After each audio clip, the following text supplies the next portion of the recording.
Morning and welcome to today's discussion on the rule of law report, especially its chapter on Slovakia. The point of this discussion will be to gain a little bit of an outsider's perspective and to reflect on what's inside of the report and also the criticism that has been coming from the governmental sources. My name is Barbara Zmušková. I'm an editor at EURACTIV Slovakia, and I want to thank the Dutch embassy in Slovakia for helping us organize this event and also cover the topic of rule of law in general. Let me introduce our panelists. We have Ms. Sophie in Veld, a former member of the European Parliament from the Netherlands, who led one of the visits of the Rule of Law Committee from the European Parliament to Slovakia. Welcome. Thank you very much. Good morning. Good morning. We have Mr. Jakub Jaraczewski, a research coordinator of Democracy Reporting International from Poland. Welcome. Dzień dobry. Thank you very much for the invitation. And also with us is Mr. Vladimír Bilčík, a former member of the European Parliament from Slovakia. Welcome. Dobré ráno. Good morning. Thank you very much. Very happy to be here. Yes, we'll be taking questions from the audience using Slido. I think the Slovak guests watching know it, but for those international, you can type into your computer sli, sli.do, and use the hashtag rule of law, and you'll be able to ask questions from our panelists. I will try to paste it into the chat as well, so you can see it and you can ask questions, which I will be then asking our panelists. So let's get right into it.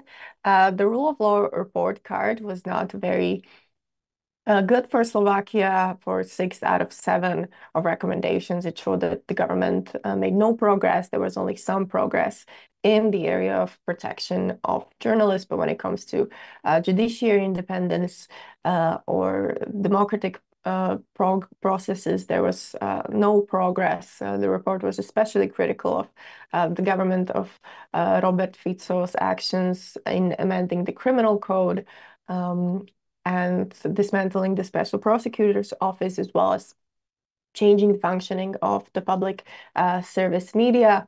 The government was very critical of it. Just now, the Prime Minister sent out a press release criticizing the fact that some of the sources for the report were national media outlets, and saying that it is not objective and that it is a political document.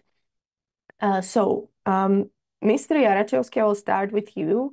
You followed the rule of law crisis and happening in Poland very in detail. So what is your outsider's perspective on the situation in Slovakia? How serious is it?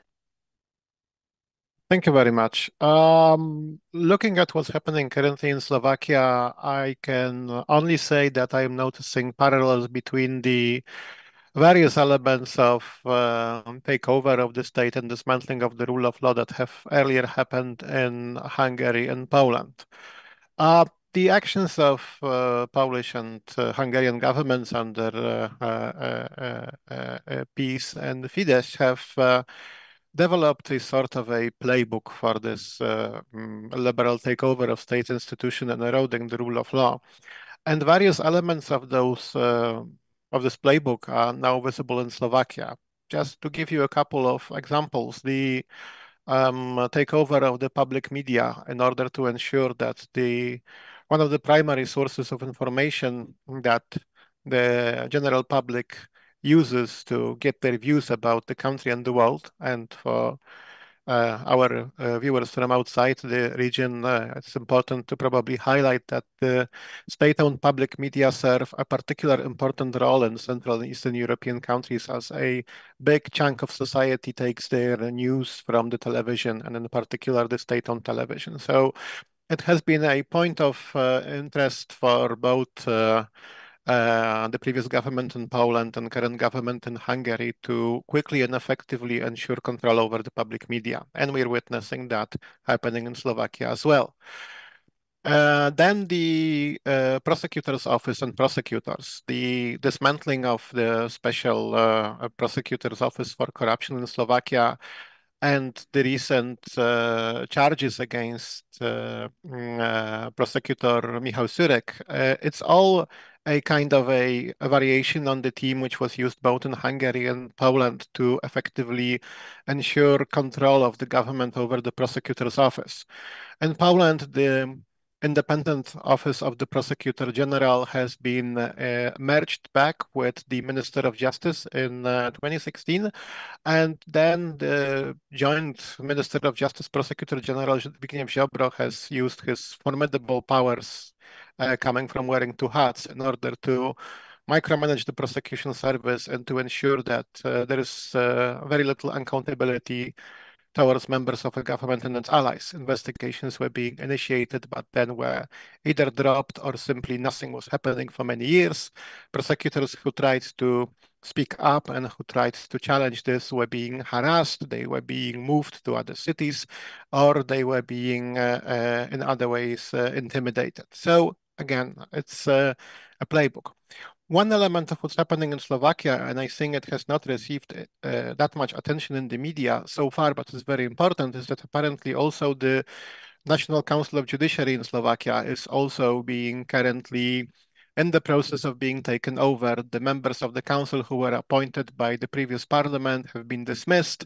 There are challenges, legal challenges against this, but it seems like the whole situation is moving in the direction that we've seen already in Poland and Hungary. In Poland, the Council of Judiciary was effectively reset. Its members were dismissed, and the new members, judges friendly to the government, have been appointed. And in Hungary, the ruling majority has established a second parallel judicial council and then transferred the powers of the original one to this new institution. So again, something from the playbook, and a very worrying and important thing, because one of the jobs of the Council of Judiciary is to ensure and protect the independence of judges. And I am quite worried that the next step that may come after this in Slovakia would be the same what happened in Poland and Hungary, which is attempts to intimidate and attack the judiciary, and to ensure that judges who are critical of the government are being silenced,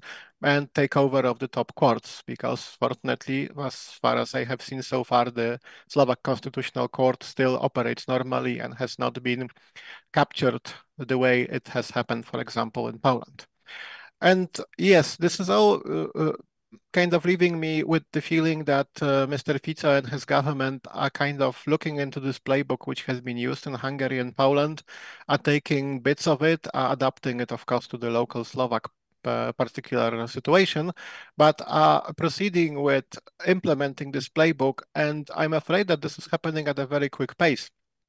It took several years for the Orban government in Hungary and the PiS government in Poland to fully take over majority of state institutions, and even then they were not fully successful in some areas.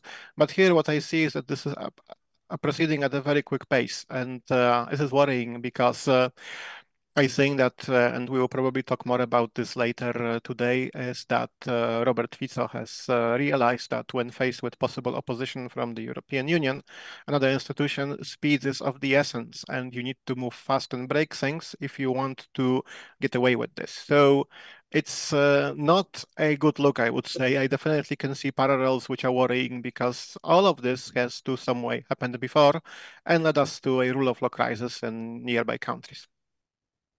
Thank you, Ms. Indveld. You have sort of an outsider's perspective, but you also have experience from Slovakia when you were here as the leader of the visit from European Parliament. So how do you view the situation? Well, first of all, I think the analysis that Jacob just made is very, very accurate. But I would like to add maybe the political dimension, which is not the same as party political. I find the criticism of the government, which incidentally is a criticism which is often directed against the European Union when it's expressing concerns over the rule of law in a particular country, then immediately the accusation is, oh, it's political, which is a bit silly because if you look at the interventions of the European Commission, it could concern EPP-led countries, S&D-led countries, ECR-led countries, Liberal-led countries. So the criticism of it being political in terms of party political is absolute rubbish. And I think if we go back to where this all started, because that seems to be lost a little bit in the whole debate. It's as if something new is happening in Slovakia, but this is actually just, Fico resuming what he was doing, until 2018. Let's not forget that when the European Parliament first traveled to Slovakia, it was because a journalist and his fiancée had just been murdered, because he was making revelations in the media about widespread corruption and crime involving government circles or government parties as well. So this is not coming from nowhere. And Jacob is absolutely right that this is a very familiar pattern that we see in many countries, and it may take different forms in different countries, but the essentials are always there. It's always about basically gagging opponents and critics, basically eliminating scrutiny, any kind of scrutiny. And that we even see it outside Europe. I mean, I'm not even referring to countries like, I don't know, Russia or China, but look at what is happening in the United States, how Donald Trump not only appointed 3 justices in the Supreme Court, but what many people don't realize, he has appointed literally hundreds of federal judges. So getting your people into the system is one of the let's say the core tenets of this autocrat playbook. And I think what we should also not forget is that very often it's not about ideology. It's not about somebody having this notion that democracy is not a good thing, autocracy is much better. In 99.9% of the cases, it's also very much about corruption and crime and about covering it up. So I think that should be explicitly mentioned. About the what is happening now in Slovakia is basically it is indeed the Orban playbook. It's just sped up. It took Orban 10 years. It's taking Fico 1 year. I think it is very good that the Commission is intervening. It's very good that the Commission report is very critical. And the fact that it's sort of riling up the government is probably a sign that they're on the right track. I actually do think it is a very good thing that a very wide range of sources is being used. I took the initiative in the European Parliament for this annual rule of law report, and we had actually proposed something that went even further than what the Commission is doing today. But we very explicitly called for a very broad range of sources to be consulted and everybody being able to give their input when the report was drafted. However, and here I have a critical note for the Commission as well. Look, all the accusations of the Hungarian government and the previous Polish government and the Fico government and some other governments about the report being politicized or the rule of law being politicized. Let's say there's some truth to that, but not in the way that they mean it. The rule of law is not being used in order to, let's say, attack governments for political reasons. It's the opposite. The rule of law is sometimes being used in a political way in order to shield certain governments from European Union intervention. I'm, just in view of events in Greece in the past couple of hours and days, it is very clear that there is for political reasons, there's no intervention, just as the EPP has been blocking intervention in Hungary until Viktor Orban pushed it to a point where not even the EPP could protect him anymore. Now, this is the risk. And I think also the fact that Mrs. von der Leyen postponed the publication of the report until after the nomination process in the European Parliament, because there might be some critical notes there that some of the government leaders wouldn't like. I think she is on a very slippery slope, because this report has to be absolutely neutral and objective. That was the explicit reason for which we came up with the report, that we needed an objective, reliable, non-partisan instrument. And I think it is essential that the Commission sticks to that religiously. And in that respect, I would like to make one last remark. And that is about the decisions to trigger or abort Article 7, or decisions freezing or unfreezing funds in the context of the budget conditionality. Again, in order to make the European Union credible as an actor in the defense of the rule of law, it is absolutely vital that those decisions are made public, so that people can see what the basis is for a decision to, impose sanctions or lift sanctions.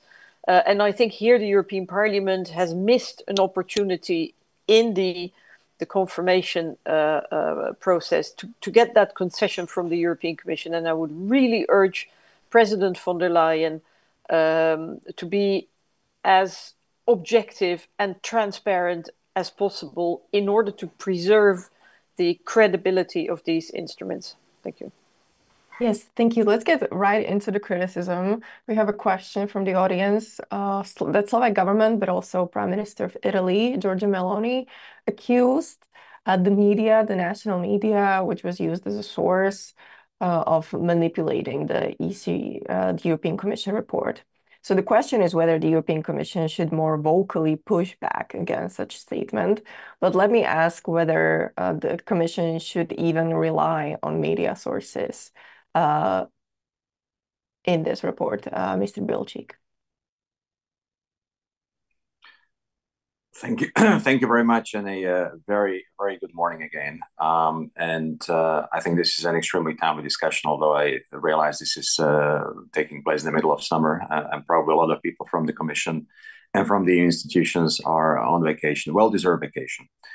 I think this exercise, this is the 5th year the report has been published, and I think this exercise on its own is part of a bigger, I'd even dare say, a revolutionary change when it comes to the way the European Union has started to deal with rule of law issues across the European Union.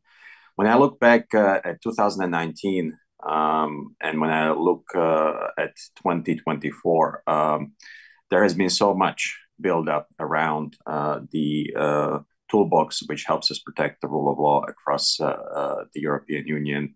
And this report is one of the core elements. And this year, let me just say, the Commission also very clearly stated, when I look at the reports covering all 27 member states, that these reports matter. More than 2/3 of the recommendations across the EU member states have been followed up by the member states as a result of the Commission's report, as a result of the dialogue, as a result also of our previous work in the European Parliament, as a result of the engagement. In a sense, what we are discussing here today, the situation in Slovakia, it is a fairly exceptional case. Let's also be very clear about that.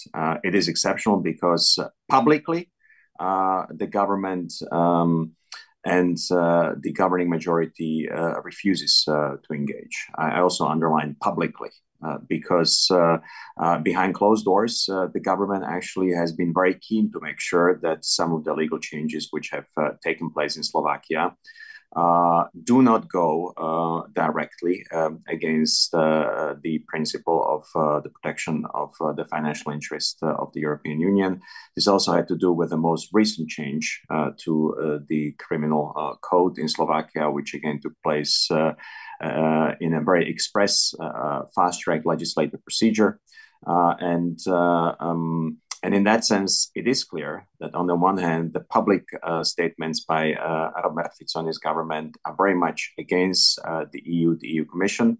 At the same time, behind closed doors, there has been an engagement, whereby also based on these reports, including the last one, and by the way, the publication, and I'm grateful that the publication of the reports took place when it took, because I think that has helped even ultimately a better report on Slovakia because of the last-minute engagement with the government in early July, right before the NATO summit in Washington. So I think if we look at it in a complex way, this has been a very successful exercise. And of course, the Commission relies on all sorts of sources, including the media. Look, free and independent media are the cornerstone, the backbone of democracy anywhere, democracy in Europe. And of course, journalists, their work, their investigative work is often extremely important. But by no means is this the sole or even the main source of what the Commission uses when it writes the report. The Commission has offices across the EU member states. There is a big office of representation of the European Commission in this country. You don't need to just read the media to understand what is happening in the country. The Commission knows very well what is happening in Slovakia because it is extremely well informed, and the fact that it uses also media sources is good, but this is by no means and has never been the main source. I think the main source, again, are the sources which have to do with the Commission's intelligence arms, and they are working on this diligently throughout the daily interaction with the institutions in Slovakia.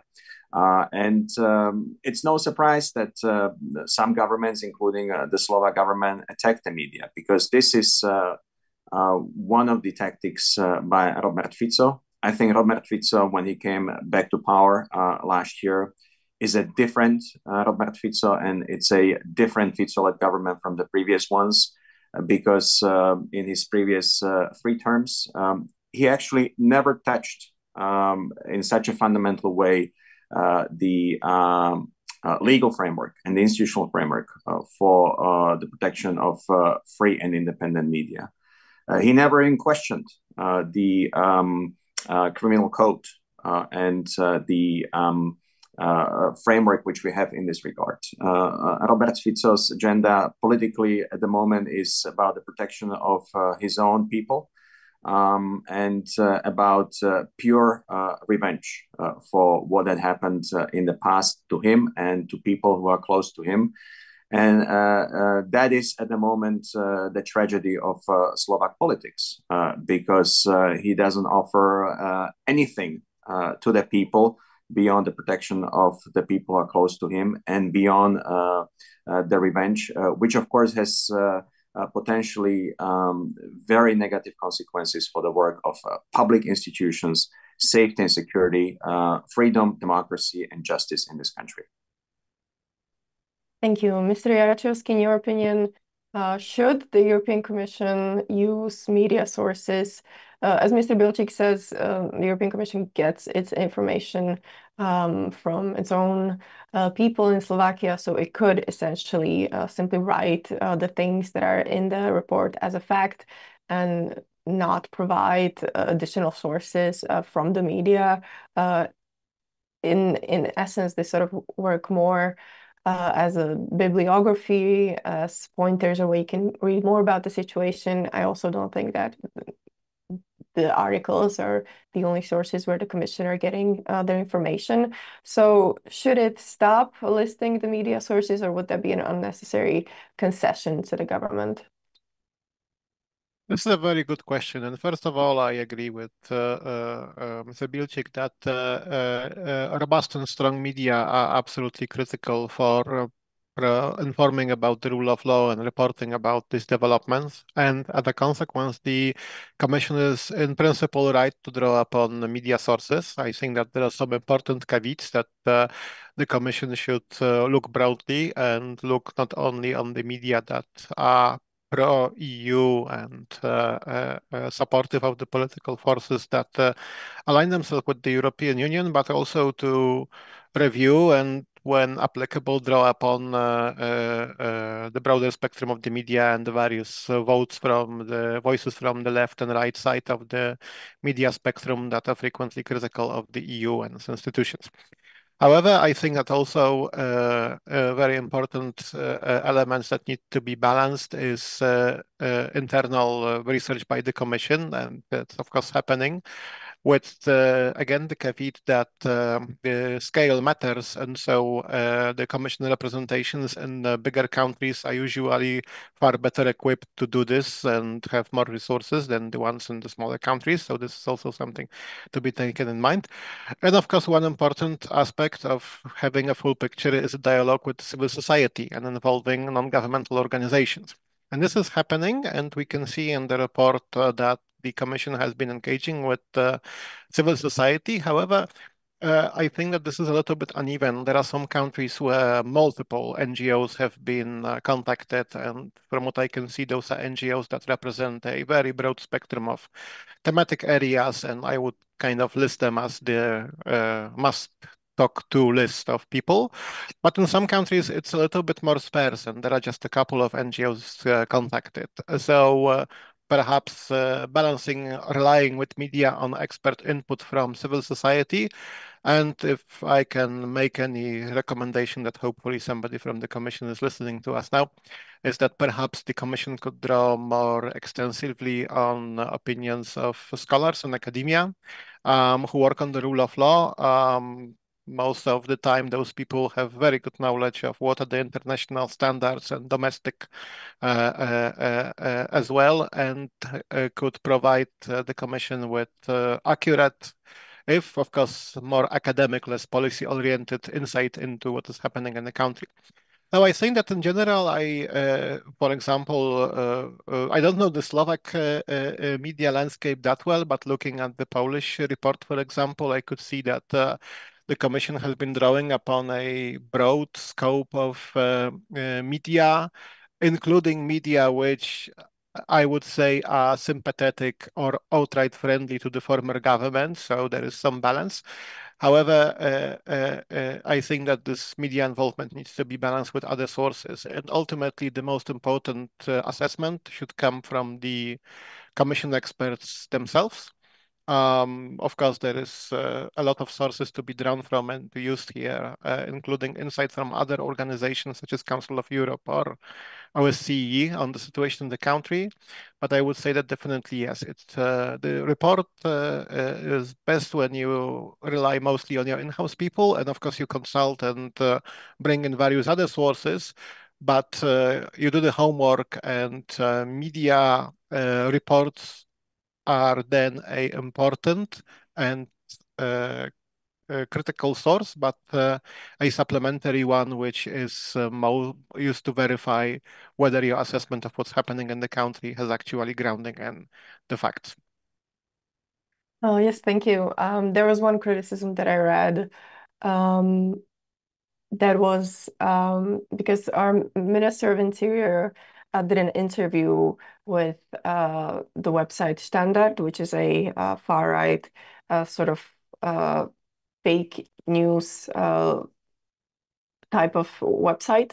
And their rule of law cited this interview, but it cited it inside of our article from EURACTIV. So when we wrote about this interview on this website, they cited our reporting on that interview, which maybe was unnecessary. And since it was a direct interview, they could have cited the website itself. And in that case, that would mean that the bibliography would be more balanced. But it's interesting that you mentioned academics, because that is another question that we have here, and a comment that no academic research was cited in the Slovak report this time. So that is maybe another opportunity for the Commission to broaden its area of sources. But let's get into another governmental criticism, which is that its own arguments were not included enough. The European Commission met with the ministries, several offices, and the Prime Minister's, the government's office as well. But what they're saying is that they didn't write about some of their actions that they took.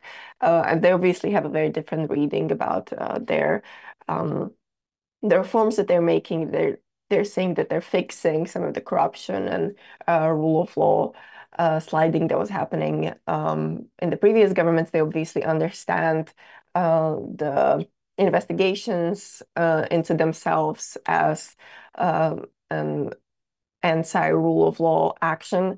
So my question is whether the report should be more of a both sides type of document in which they have a section in which they can essentially, for example, present their arguments as they are. Ms. Intveld. Yes, well, as to the latter, they are given the opportunity to respond, and actually too much for my taste, because we see that the European Commission is actually taking on board a lot of the remarks of the member states in order to soften the criticism. Now, this whole idea of two sides, there are no two sides. They're facts and they're non-facts. And this also applies to this whole debate about to what extent the media should be used as a source. The way that they talk, well, in this case, the Slovak government, but there are also others, the way they talk about media is as if media are political parties who have an interest. But that is not the case. Yes, in some cases, they may be linked to a political party or represent particular political views, but there are two specificities that the media can offer that others cannot offer, not NGOs, not academics, not the government. In particular, investigative journalism can scrutinize, can dig up information which the government doesn't want to give you. And nobody else will have access to that. And that is why the media, as Vladimír Bilčík also said, plays such a crucial role in the rule of law, because they are one of the essential checks and balances when it comes to fighting corruption, wrongdoing, and other violations by the government. And the second issue here is that they have a stake in this, in that they want to be able to do their work freely, safely, and independently. And this applies particularly to the public broadcasters, of course. And we see that in many countries they are under pressure, and their independence is jeopardized, or they're no longer independent. They are politicized. This is happening in various countries. And so I think in both cases the media are a very valuable and legitimate source. I reiterate what I said earlier, and what the European Parliament has been saying since the very start, is that all of this criticism could be countered to a very large extent if the report is drawn up by the panel of independent experts, as had been proposed by the European Parliament. Because then then the Commission cannot in any way be accused of being partisan or politicizing the report or whatever. And inversely, the Commission could also not be bound by any diplomatic considerations when they are making critical remarks or publishing their critical findings about a particular country. And I think ultimately the point that Jacob was making, namely that not all countries have a similar a broad landscape of civil society and academia, indeed, and that is why it is so important that we are going to further elaborate this European report, that we develop European standards, because this is not only about criticism. This is also, I mean, when you're looking at the changes to the judiciary, to the criminal law, to all the other changes that are being made. By now, I think we can pretty much compare to other countries. We have been developing European standards. We do know what works, what doesn't work. We do know where the threats to the rule of law are. So let's make sure that we further develop and strengthen and enhance this report.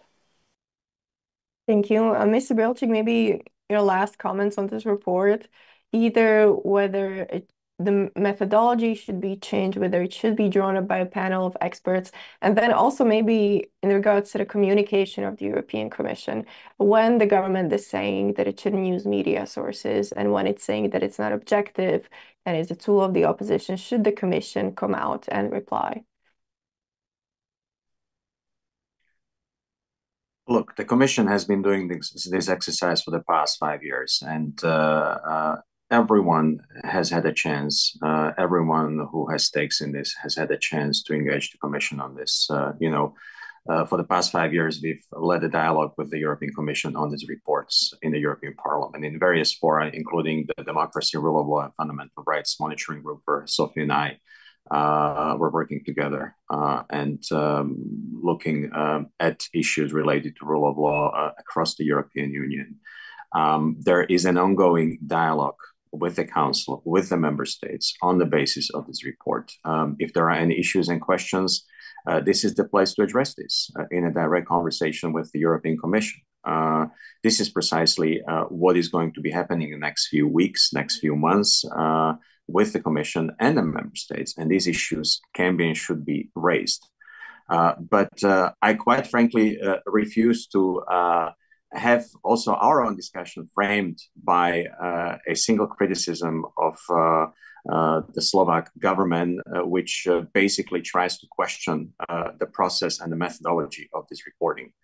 There can always be a credible discussion on this. We can always talk about how to improve this, how to improve the focus. I'm, for instance, very happy that there is a lot more on the media in this year's report than we saw probably 3 or 4 years ago.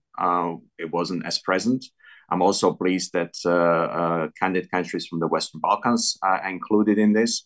And by the way, here I fully stand, as in the case of Slovakia, also in this case by the European Commission, because the European Commission is sending clear signal to these countries. Look, we want you to be a part of our family, but you have to do X, Y, and B to get there.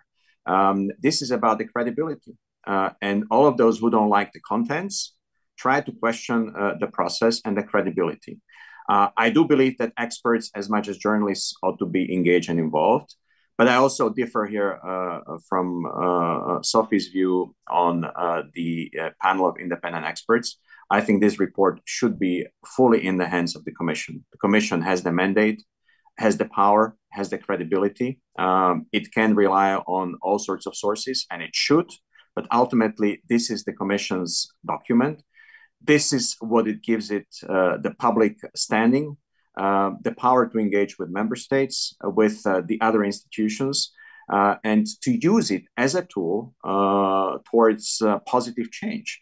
And by the way, the track record is such that the member states are engaging, they are listening, and they are following up on these recommendations. And as I said at the start, Slovakia, since the coming to power of Robert Fico government in September or after September elections last year, has taken a very, very different view and a very different approach from, I should say, any previous government in Slovakia, including previous Fico's governments.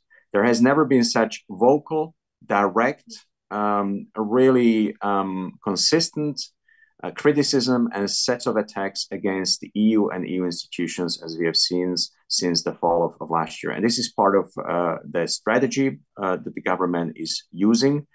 And by the way, it's in an extremely weak position also in Brussels when we talk about, the political aspects of the sources and the reporting. There is not a single political party in the Slovak government which is part of any political group in the European Parliament. There is Fico's government in this is very much left alone, and I think this is also something which has to be made clear in Slovakia itself, because the Commission's report, I believe, is as good as it can be for the moment in terms of credibly mapping out the situation in the case of rule of law across the 27 member states plus the candidate countries in the Western Balkans, and where you see the elements of criticism and feedback, it is from the fringes, really, of the European Union, and that is the unfortunate case in which we are at the moment in Slovakia. Thank you. Let's move on from the report and look at the rule of law crisis and the European Commission's actions. The European Commission has not started an infringement procedure against Slovakia. It has not triggered the conditionality mechanism. The member countries have not even began debating triggering the Article 7 procedure, but the European Commission has been sending letters threatening, I would say, and showcasing all these tools that it has.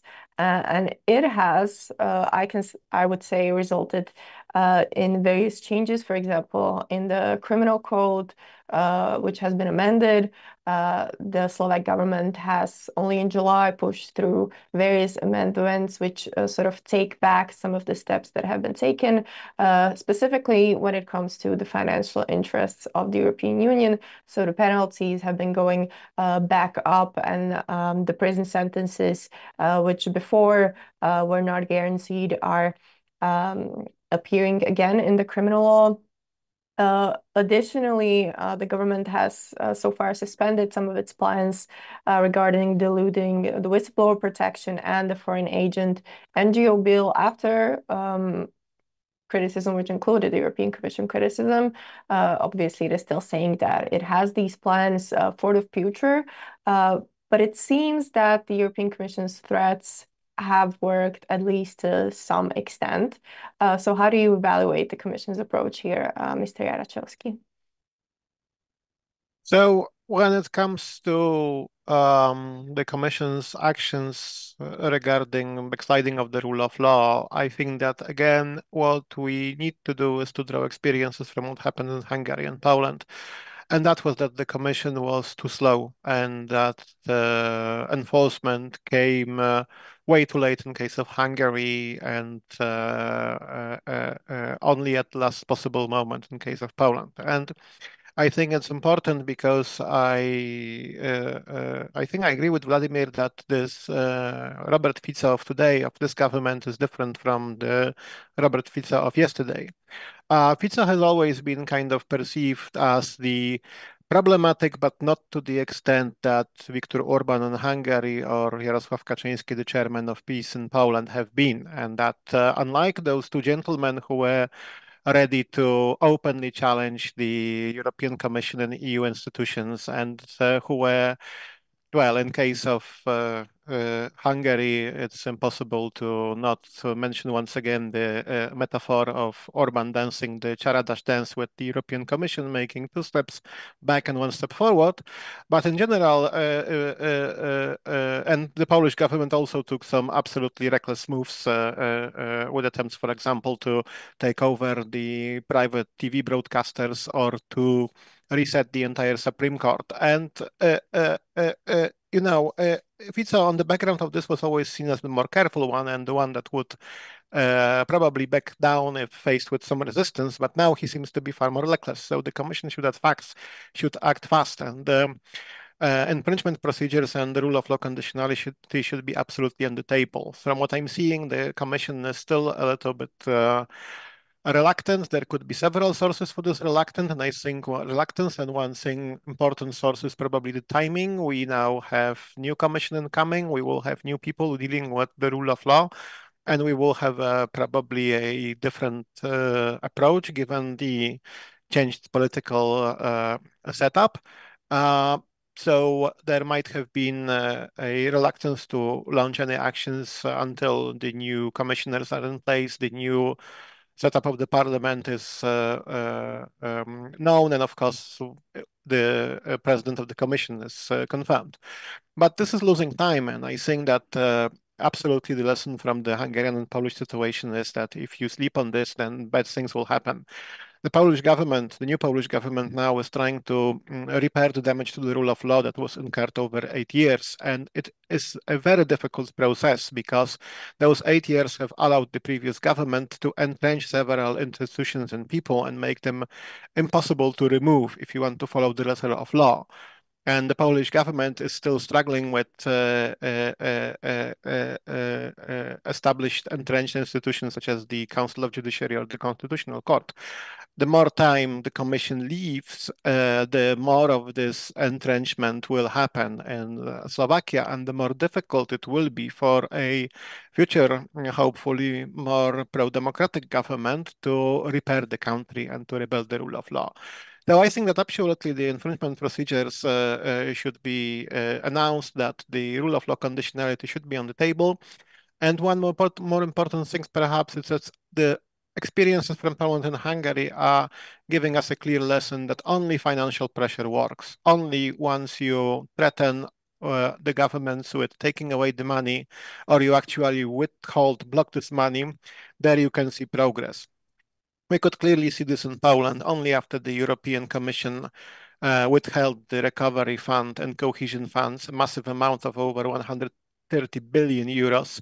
Only then the Polish government started rolling back some of the most problematic changes, dismantling the disciplinary chamber of the Supreme Court, which was used to attack judges and so on.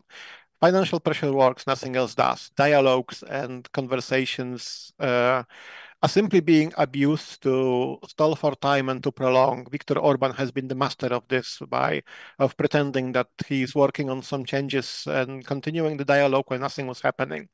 I think that it's indeed the European Union of 2024 is different from the European Union from 2014, and there is more awareness of this problem, and there is more there is less naivety about the honesty of these dialogues, but still I think that the European Commission always wants to be on the safe side and always wants to make sure that it exhausted all the, let's say,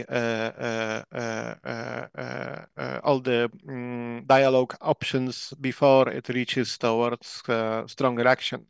And I don't think there is time for this because it is quite obvious that Fico is moving far faster than his colleagues in other Visegrad 4 countries did.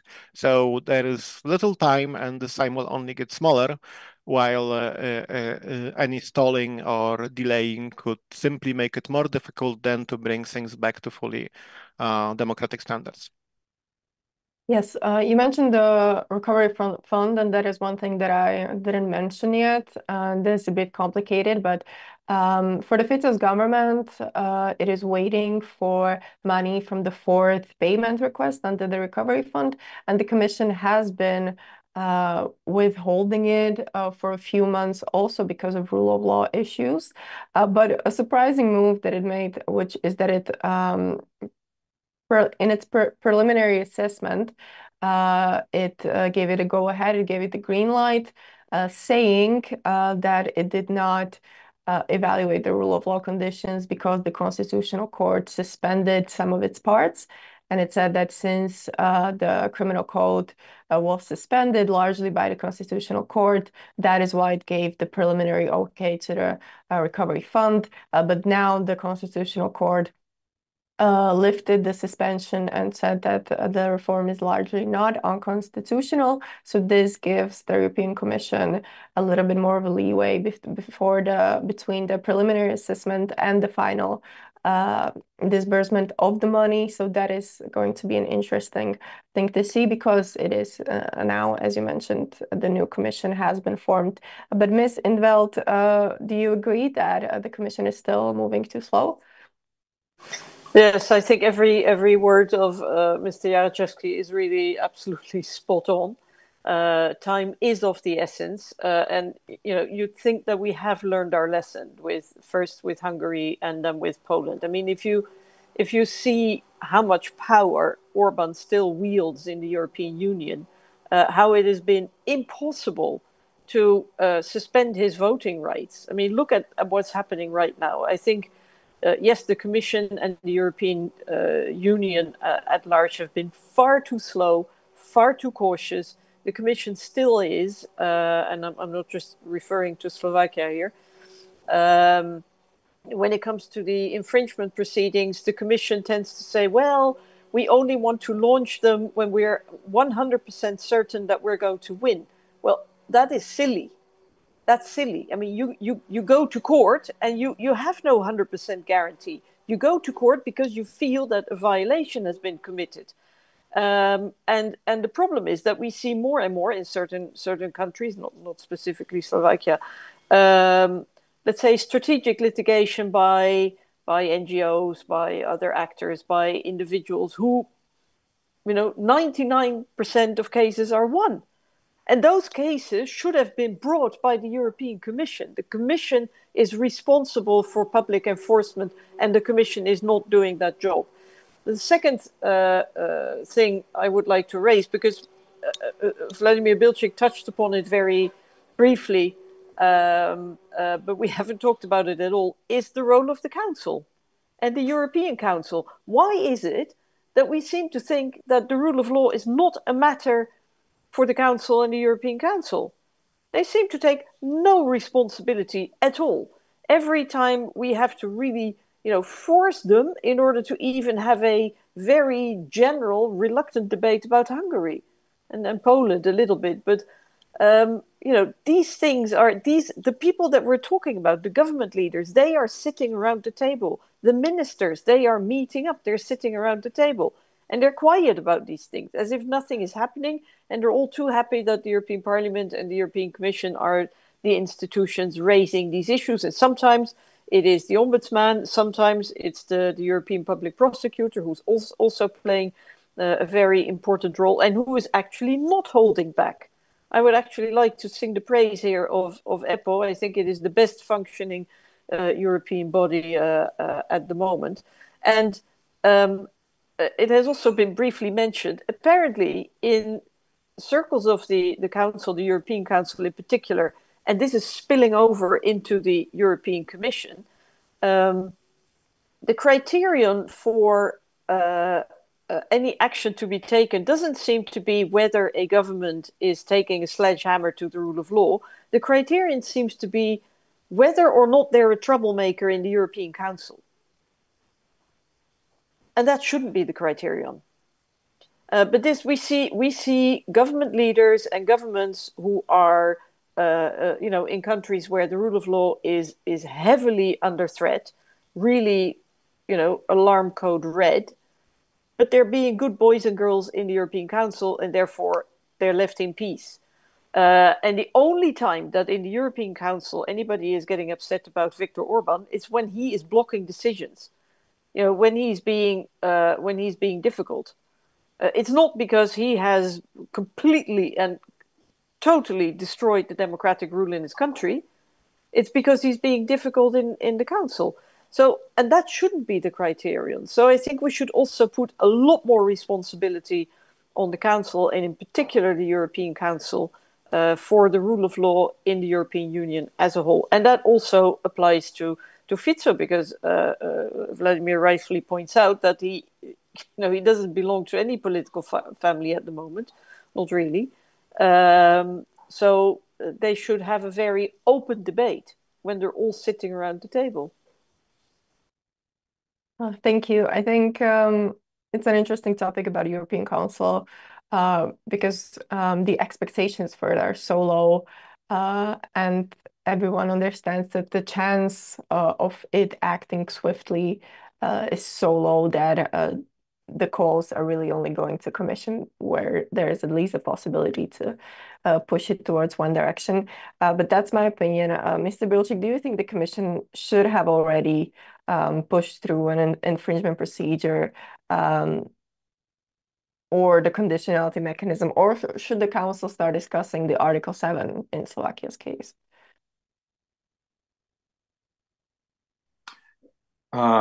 Thank you very much. I think that's an excellent question. Let me start by saying a couple of things. One is not all rule of law problems which the member states have rule of law problems which may necessarily be of interest or concern the Commission to the same degree. The Commission is there to guard the rule of law across the member states to the extent that it encroaches on the fundamentals in the Union. The fundamentals, broadly speaking, democracy and the institutions of rule of law, and of course the single market as well. And those two things are not a given anymore. We thought that after the Big Bang enlargement, these things would just kind of continue to flourish. They are not a given. They are not a given in any part of the Union, and this is why we are doing this rule of law exercise. But the Commission takes different focus and different interest in different issues to the extent they have to do with the fundamentals of the Union's existence. That's the first point. The second point, it is not omnipotent to the extent it's hardly the only institution guarding the rule of law. And I do believe that if the rule of law is to work within any member state, it has to work with respect to the domestic institutions first and foremost. And the Commission is an important part of that equation at the moment, such as and as much as the other parts of the Union.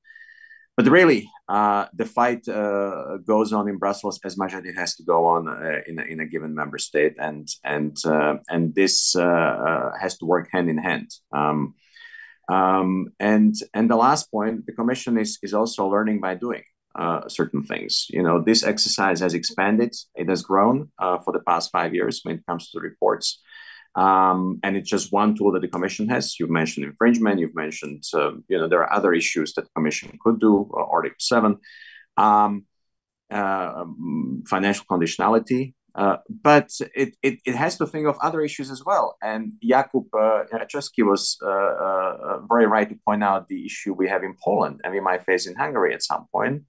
And that's how do you get from the deep hole of undoing the rule of law in the country back to the rule of law? We don't have any toolbox for this. And by the way, Adam Bogdan, the justice minister in Poland, has written a publication on this as well before he became justice minister.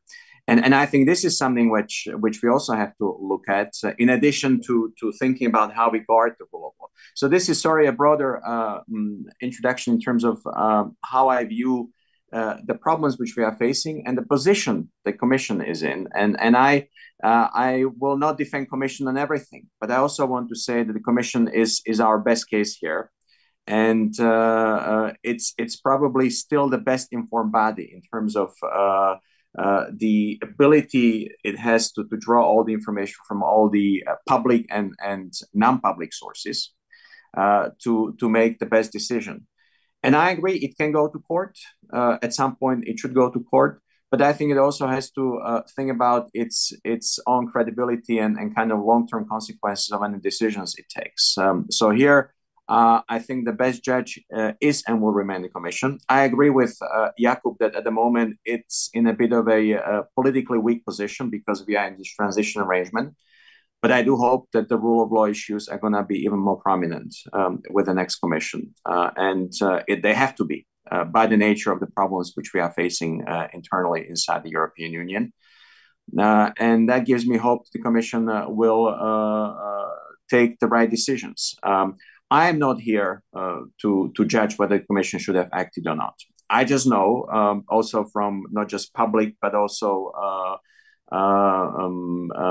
non-public sources, that there has been a lot of engagement also with Slovakia, which may not have been seen publicly, but which has led to decisions not to push further the legal changes in the country, to go for swift amendments to the criminal code, which we saw in July. Fico's government is still very much interested in getting as much of the EU money as it can. And from what I know, over the course of the past few months, it is willing to engage with the Commission to make sure that it doesn't overstep the line, which would fundamentally basically block the money for the foreseeable future. So in that sense, there is leverage here, and it is working. Now, in terms of infringement and legal procedures, The one thing which comes to mind is, of course, the media situation in the country. We did adopt a piece of legislation, which in my view, and again, I'm not a lawyer here, politician or an outgoing politician, but my sense is, and many have said this, that this law contradicts directly the recently adopted European Media Freedom Act, which we know is a public document. It is a valid piece of legislation, but it will come into full effect only in the course of next year because of the way that that process of the full-fledged implementation of the law works. And I think that is certainly one candidate where I can see in due course a potential challenge by the European Commission. Let's see what happens with the implementation of the new law in Slovakia.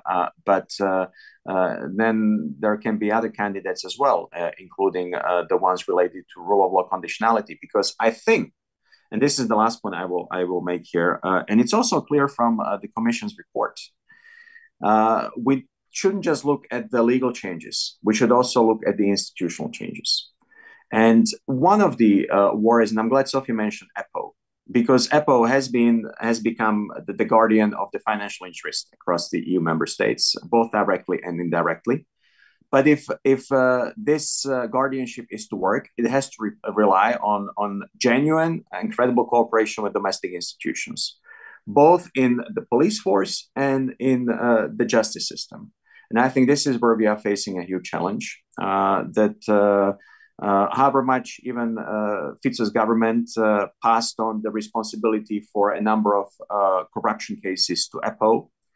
EPO can only investigate these cases consequently if there is an institutional backing. That is to say, there is a trustworthy cooperation, credible cooperation, genuine cooperation with the investigators in the police force, and also with the prosecutor's office in the case of Slovakia. And I think this is the huge question mark, because so many people with long-standing experience who have been on these corruption cases for years have been either fired or have been sidelined. And I think Slovakia at the moment lacks the human resources and the expertise to investigate these cases. And this is part of the political strategy pursued by the current Fico's government. And again, here I see another potential case for protecting financial interest. So it is not just necessarily about the legal framework, but it is also about the ability of the EU institutions to work together with domestic institutions to protect the EU money. When it comes to protecting the EU money, and you already mentioned that the government very much does not want to lose any EU funds.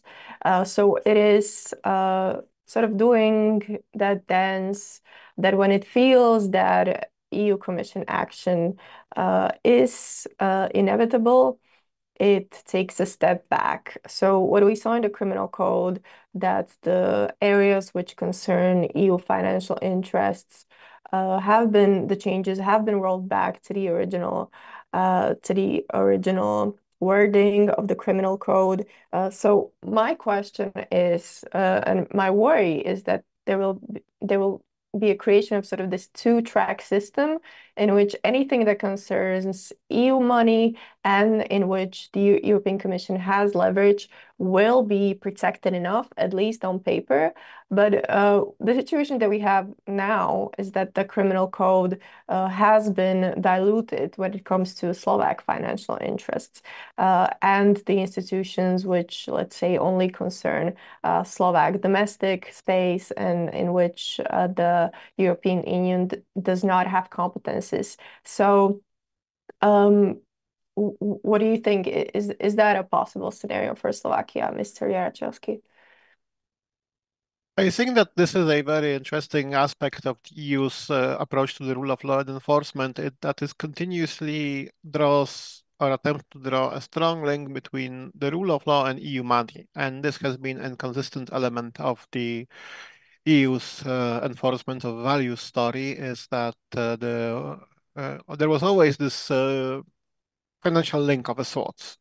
When the Commission started finally acting more strongly towards Poland with relation to judges. There was a lot of narrative about how it's important to protect the judges because the judges are ruling on cases based on EU law and are overseeing cases related to disbursement of EU money. When the Commission withheld the cohesion funds towards Poland, one of the arguments was that there is no fundamental rights monitoring, which would ensure that while spending EU money, Poland will respect human rights. And this has been a consistent element. But unfortunately, this is also in a way self-limiting because it makes it much more difficult to act in a situation concerns purely and exclusively internal national matters and is not connected to spending of EU funds. And it took a very long time for the Commission to starting to shift its approach. We have seen the Commission start to use more boldly Article 2 of the Treaty of the European Union, which speaks about values in general without connection to money. We have seen finally the Commission launch infringement procedures and then court cases that had very little practical link to EU funds and their use. For example, the Commission has finally launched an infringement procedure against Poland regarding the condition of the Constitutional Court and has last year lodged a case with the Court of Justice saying that the Polish Constitutional Court is no longer independent. It is a threat to the EU legal order because it is actively undermining the EU law and challenging the authority of the Court of Justice. So it's possible, but it always takes far more time and energy, I would say, than finding a direct link to EU funds. And what I'm afraid is that in a situation where the Slovak government could do some compromise and take few steps back with relations to items that are directly linked to spending of EU funds, then the Commission could be, open to kind of easing on this front and not pursuing stronger action because what is left, as you said, is internal Slovak financial matters and the questions of liability for crimes that are not connected to spending EU money. But I think that this avenue, while it gives first very strong legitimacy, the Commission is then able to say both to the people in Slovakia, but also outside, look, we are protecting the money, we are protecting EU interests, financial interests, and we are ensuring that our common EU money, which is coming from all of us, from all of the countries' contributions, and from the funds generated by EU through various means, this is being protected. And this is, in principle, this is good because this is providing a clear way to explain why it's important to protect rule of law. You need to protect the rule of law in order for money not to be misspent. If the money is misspent, then your money, your taxes which I'm, for example, paying in Germany, are being then misspent when those money reaches through the EU budget to Slovakia. But unfortunately, this also makes it possible to more difficult to, let's say, deflect this argument that something is not related to EU funds, it should not be under the purview of the Commission. And I think that the EU institutions should be more bolder in looking into not just the money link, but also more generally into what are the underlying values of the EU. There is the rule of law, democracy, and human rights, and they are expressed in various ways. And actions that impact negatively those values without any connections to EU funds are still a matter of concern and should be a matter of concern for the EU. So I hope that this won't be this attempt to deflect this issue will not work, but I am a little bit worried about how strongly the link between the rule of law and the money has, for example, featured in the manifesto of the European political party, which has very strongly said that no EU money for authoritarian governments and for people who break the rule of law. And of course, this is something to be absolutely, let's say, correct. But I am wondering if this way of thinking will not overshadow the broader let's say, need for the EU institutions to look after human rights and the rule of law in member states, even without any direct connection to EU money. Ms. Indveld, do you see it similarly or differently? No, I entirely agree. I mean, if you focus exclusively on the financial aspects, then it becomes a very weak instrument. And if you look a little bit at the history of these tools that we have created, the budget conditionality, it is very clear that the focus of the European Parliament, or the priority of the European Parliament, was to make it an instrument to protect the rule of law.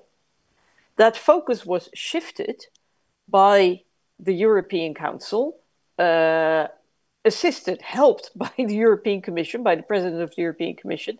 The focus was shifted to the financial aspect. And from the European Parliament, we always said that weakens the instrument a lot. It's also a weak instrument once there are roads circumventing the problem, as we have seen that Hungary went to China for loans.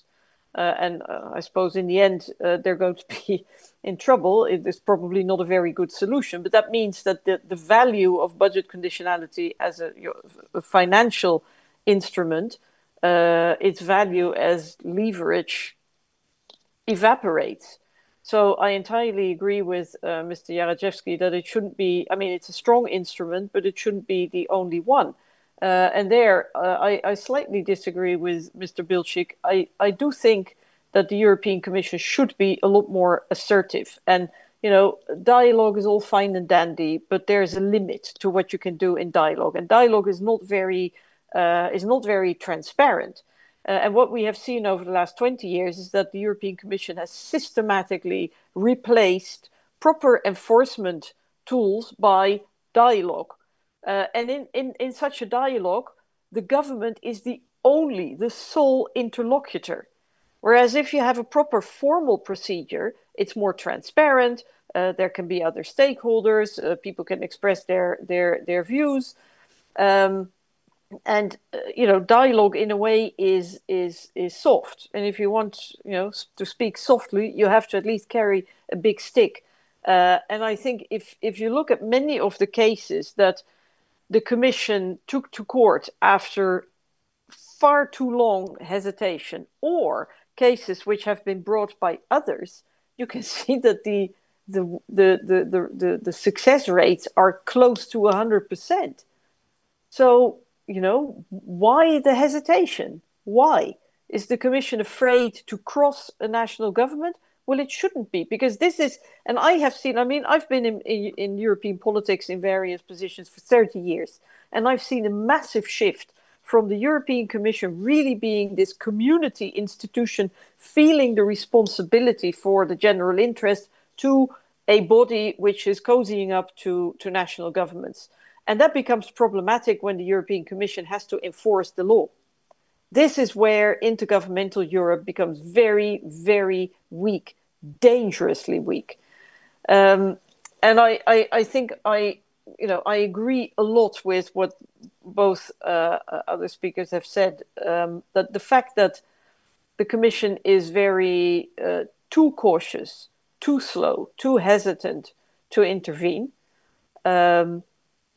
because it's too close to governments, it increases the damage. It just becomes a lot more difficult to undo the damage. And I think the biggest damage isn't even in terms of changing the institutional system or the legal system. The biggest damage is that over time, governments which have an intention to undercut democracy, if you want, they get the opportunity to put their friends in all the crucial posts. And that is the most difficult problem, because how are you going to undo that? You know, you can make legal changes, you can make institutional changes, but this political capture of institutions is incredibly difficult to undo. And it's the single biggest problem. And as time moves on, this problem is growing. So, and a final remark about, these threats with freezing funds, withholding funds, does it work? because, as you said, we see that the Slovak government has made some changes, has put on hold certain so-called reforms.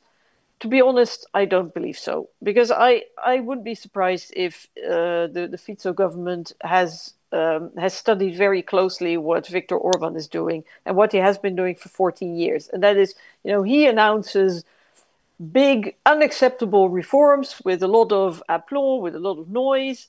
And then the European Union goes like, oh, you cannot do this, a lot of huffing and puffing. And then he takes 2 steps back. So he takes 3 steps forward and 2 steps back. But over 14 years, he's been moving ahead step by step.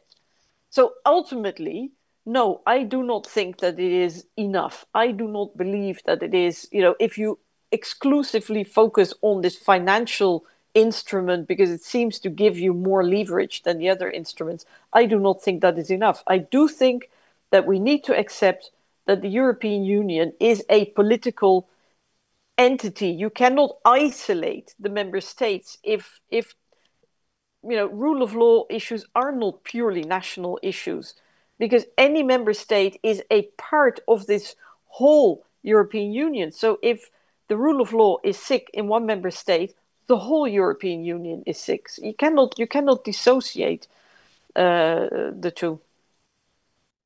Thank you. We have last 15 minutes, and I have last 2 questions. First one is sort of a look forward. Whether you think the threats that we have right now from Commission are enough for the government of Robert Fico to grow sort of tired and to refrain from some of the changes that it wants to make, whether it's diluting the whistleblower protection, the foreign agent NGO bill, or the police reform. And it will effectively seize the process of dismantling rule of law in Slovakia. And the second question is, if not, and the current tools that the European Commission has will prove to be insufficient, is there, in your view, any chance, any appetite for example, opening the conditionality mechanism to make sure that not only the financial interests are covered, but that it more directly connects to values such as democracy and rule of law in general? Mr. Bilčík. Thank you very much. Excellent questions. Look, the Commission has already made it very explicit that if Slovakia pursues and goes ahead with the so-called NGO Foreign Agent Act, it will immediately take legal action. So I think the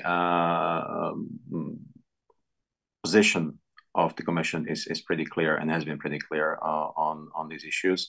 There has also been very clear position when it comes to the attempts to fundamentally rewrite the whistleblower directive. And again, this is why the government didn't act on it. And I think if the government takes action, there are going to be consequences.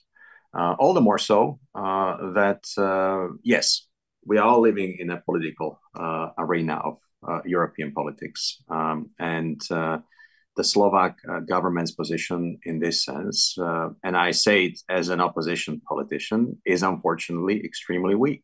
Unfortunately, in terms of the fact that any government which wants to deliver something at the level of the EU, something good also, has to have a good position in the EU institutions. The fact that not a single political party of the coalition government is part of the political families in the European Parliament, in the European Union, is an extremely weak position. So I think this also gives a lot of space for the Commission to act.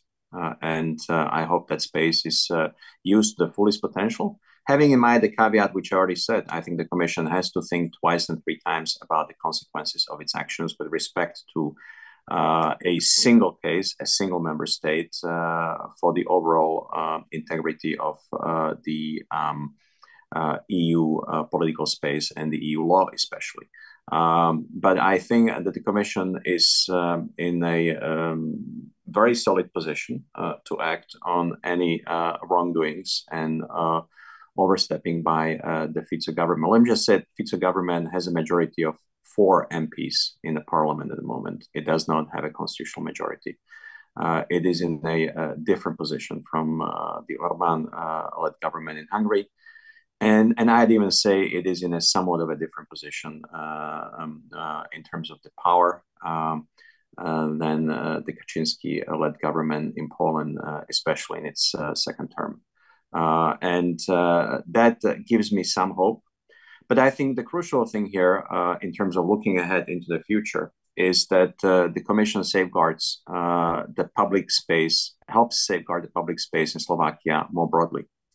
Because we have to make sure that by the time we have next regional local elections in 26, next parliamentary elections in 27, we are able to run free and fair campaign and organize free and fair elections. This is going to be absolutely crucial.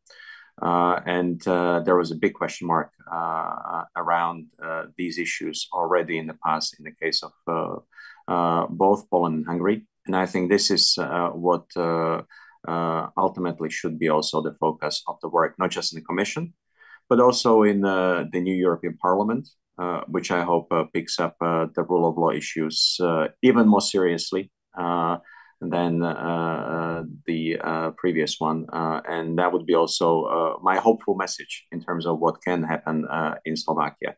Last sentence. I think this fight is a fight which can only be won if there is a clear understanding of the depth of the problem in the country which is concerned, in this case, Slovakia, and there is a clear organization of all domestic actors, not just in the arena of politics, but also beyond. It is a fight which has to be won at home as much as it has to be fought in Brussels. And I think we should have this in mind as well when we talk about how the Commission engages, with whom it engages, and how it conducts dialogue, and not just the Commission, but also other EU institutions. Thank you. Mr. Jaraczewski, what is your final forecast for the rule of law crisis in Slovakia? So I think that lessons which we've learned previously are that even if a government which is intending on then demolishing the rule of law is backing down, then it could soon after come back with a different approach and still achieve what it wanted. I am reminded of the story of the Polish Supreme Court, where initially the peace majority wanted to simply purge the court, remove most of the judges by means of lowering the mandatory retirement age, and then installing new ones. And there were protests. There was the reaction from the European Commission, dialogue, and then the government pulled back by means of President Duda vetoing those changes. But then, a couple of months later, they managed to get most of what they wanted anyway. They led to installment of a friendly lawyer as president of the Supreme Court, and currently the court is partially staffed with unlawfully judges appointed, so-called neo-judges appointed on recommendation from politically captured Council of Judiciary. But basically the story is that even if you have some kind of retreat, then this government can come back other way and still get what it wants. And after many years of this happening in Hungary and Poland, the Commission should be already very well prepared for the fact that even if, for example, this foreign agent law is pulled back, it might return later in some other form. And so dialogues get only so far. A concrete threat of a financial sanction can work, but even if you apply this and you score some win, you have to be prepared to return to this topic very quickly if the government attempts to, for example, exploit some crisis and come back to this. And as for the rule of law conditionality, I think that the mechanism in principle was a very good step for the EU, and it's good that it exists and good that it was triggered towards Hungary. But I think that it needs to be expanded.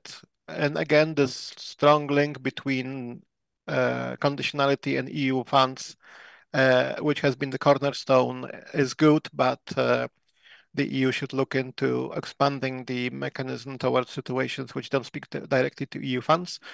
And of course, in the end, the biggest problem is always political. The decision on the rule of law conditionality mechanism falls on the Council, luckily by majority voting, not by unanimous agreement, so it cannot be blocked. But still, it's open to political considerations and discussions. The Commission was prepared to launch the rule of law conditionality against Poland in late 2021.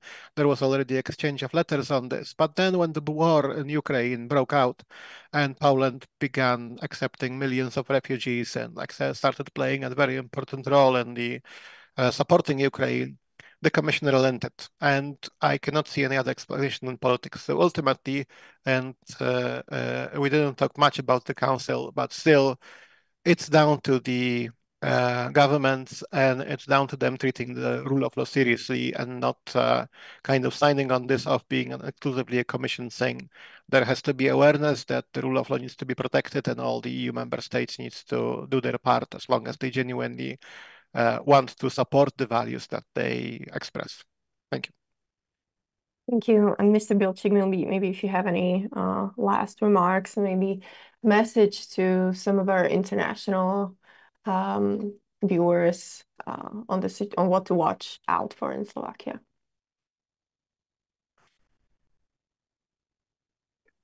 I already said my last word. I think I'm happy to pass the word on to Sophie Interveld. Okay, so if you have any more remarks. Yeah, very briefly, I think with regard to Slovakia, ultimately, I am kind of optimistic because, of course, it's quite alarming to see what is happening. At the same time, I also have a lot of trust in the Slovak people who have, over the last years and decades, shown that they actually ultimately will stand up for the democratic rule of law. And they will do so themselves. So I think we should not forget that any country, and that also applies to Slovakia, is more than just its government. It's also the people, and we see that people in Slovakia are still speaking out, not accepting it. So that is that's giving me a lot of hope. And but I do think that we should strengthen the European Union as a whole when it comes to the rule of law. I think and I hope that if I'm looking across the Atlantic, what's happening there, I mean, for me, if Trump gets reelected, it's an absolute disaster for the democratic rule of law around the world. However, if Kamala Harris gets elected and if reforms of the Supreme Court are, or the judiciary as a whole, are implemented, then that will have a positive effect on the European Union. But I think we should not underestimate the European Union as a political entity. It is not a technocratic, intergovernmental, just mere cooperation. It is a political entity. It is operating as such at the geopolitical level as well. And that means that we have to scale up the European Union as the protector of democracy and the rule of law throughout the territory of the European Union. Thank you. And I apologize for skipping over you. I now understand that I messed up the panelists' order, but we have now run out of time for our discussion. I want to thank you panelists again for finding time, even over the summer when the rule of law report comes out, to answer some of the criticism that's been coming from the government, but not only focus on that framing, but also look at maybe our own criticism of the Commission, which does not overlap. Thank you, Mr. Jaraczewski, for linking to your research. I want to encourage our viewers as well to look into that. Obviously, we will be covering the rule of law situation on our website, EURACTIV, but also after the summer in the EURACTIV.com newsletter, Capitals, which will bring you a news report every time there is a new idea or reform coming from the European Parliament, from the Slovak government. So thank you again for your time. Thank you for your questions, and thanks to the Dutch Embassy for helping us cover these issues in more depth. And have a great rest of the day. Bye-bye. Thank you very much.